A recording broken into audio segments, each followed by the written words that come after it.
सबसे बड़ी हार जिस मंत्री की हुई है वो हैं श्रीमती स्मृति ईरानी जी। सबसे बड़ी हार उन्हीं की हुई है। थोड़े दिन कम कर दिया जाए। शायद ट्रिविलाइज करना चाहें और ये हार भी उन्हें किसी बहुत बड़े नेता के हाथों नहीं मिली है। ये हार उन्हें कांग्रेस पार्टी के एक कार्यकर्ता किशोरी लाल शर्मा से उनको इतनी बड़ी हार मिली है। मैं भी पूछ सकती हूँ सुधीर जी, क्या हुआ जब आप जेल में थे? सबसे बुरी तरह हारने वाली मंत्री हैं श्रीमती स्मृति ईरानी जी।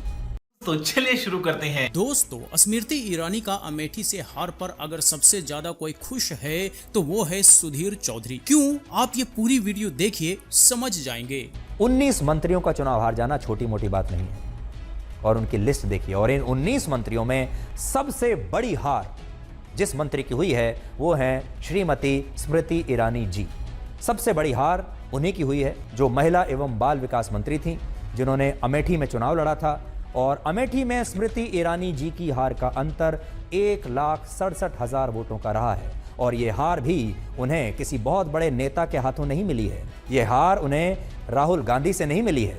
ये हार उन्हें कांग्रेस पार्टी के एक कार्यकर्ता जो पहली बार चुनाव लड़ रहे थे, जिन्होंने खुद कभी ये नहीं सोचा था कि वो कभी चुनाव लड़ेंगे और सांसद बनेंगे, उन कार्यकर्ता किशोरी लाल शर्मा से उनको इतनी बड़ी हार मिली है। और मोदी सरकार के जो 19 मंत्री हारे हैं उनमें सबसे बुरी तरह हारने वाली मंत्री हैं श्रीमती स्मृति ईरानी जी। इसके अलावा झारखंड में अर्जुन मुंडा की हार का अंतर 1,49,000 वोटों का रहा।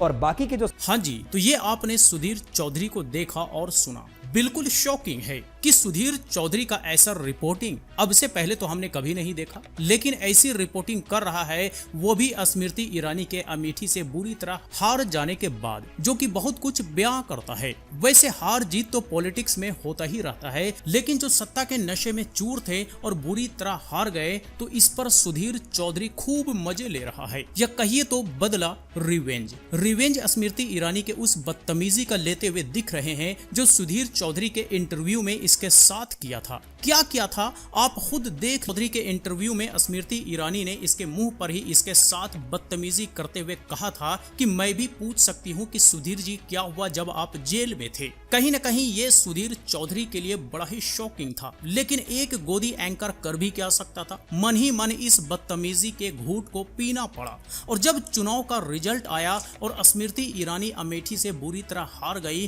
तो सुधीर चौधरी को मौका मिल गया और तरीके से लपेट लिया, जो कि आपने देखा भी। इतना ही नहीं बल्कि आगे देखिए कि कैसे सुधीर चौधरी कांग्रेस पार्टी के बारे में भी कुछ पॉजिटिव बातें करते दिख रहा है। इसे ही कहते हैं अकल ठिकाने आना। पहली बात यह कि कांग्रेस का चरित्र भारत के डीएनए में बस चुका है। 10 साल के लिए लोगों को लगा होगा कि ये जो है कांग्रेस खत्म हो गई है, साफ हो गई है, लेकिन कांग्रेस का जो डीएनए था, जो उसका चरित्र था, वो थोड़ा दबा हुआ था, लेकिन समाप्त नहीं हुआ था और ये कभी समाप्त हो भी नहीं सकता। बीजेपी ने नारा जरूर दिया था कि हम पूरे देश को कांग्रेस मुक्त भारत बना देंगे, तो कांग्रेस मुक्त भारत नहीं हो पाया और कांग्रेस वापस से जिंदा हो गई।